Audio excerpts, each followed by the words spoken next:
For decades, fossil fuel industry has been promoting recycling as an alternative to banning or reducing the single-use plastics that fill world's landfills and oceans.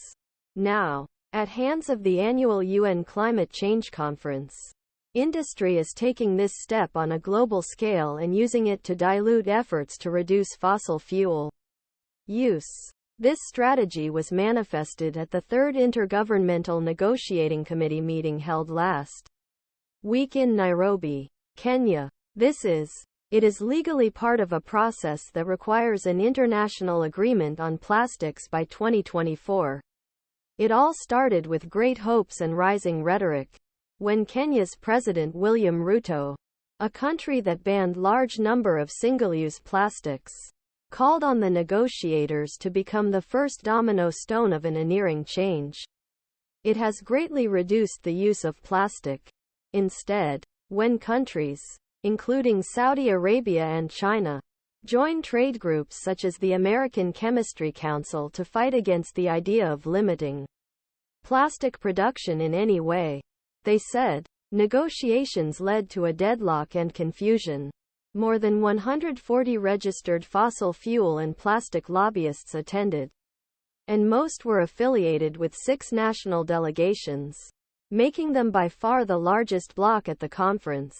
The number army, composed representatives fossil fuel and petrochemicals, was superior to 4-to-1 independent scientists, and outnumbered collective delegations' 70 smallest countries.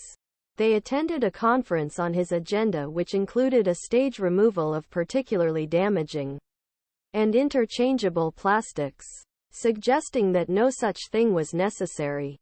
Instead, petrochemical groups hope for a cyclic economy where waste plastic is reused indefinitely to create new plastic products. Weapons in this campaign phrases that sound harmless, such as national priorities, national conditions, the bottom-up approach pressure and the call for technological innovation.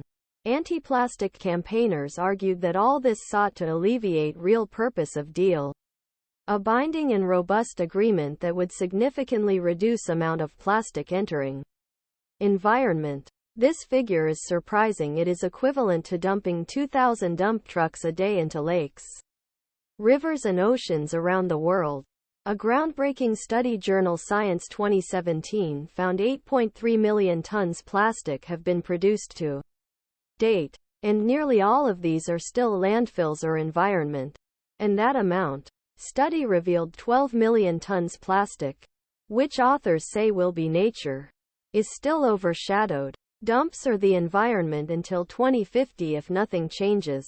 A confederation of 60 UN member states, a confederation calling itself the Coalition for High Ambition to End Plastic Pollution, wrote that plastic abundance is a deeply worrying matter. The alliance of countries led by Norway Rwanda has supported new models of plastics that are easier to expand recycling and break down turn into other products. But this has led to the backlog of the call for binding measures.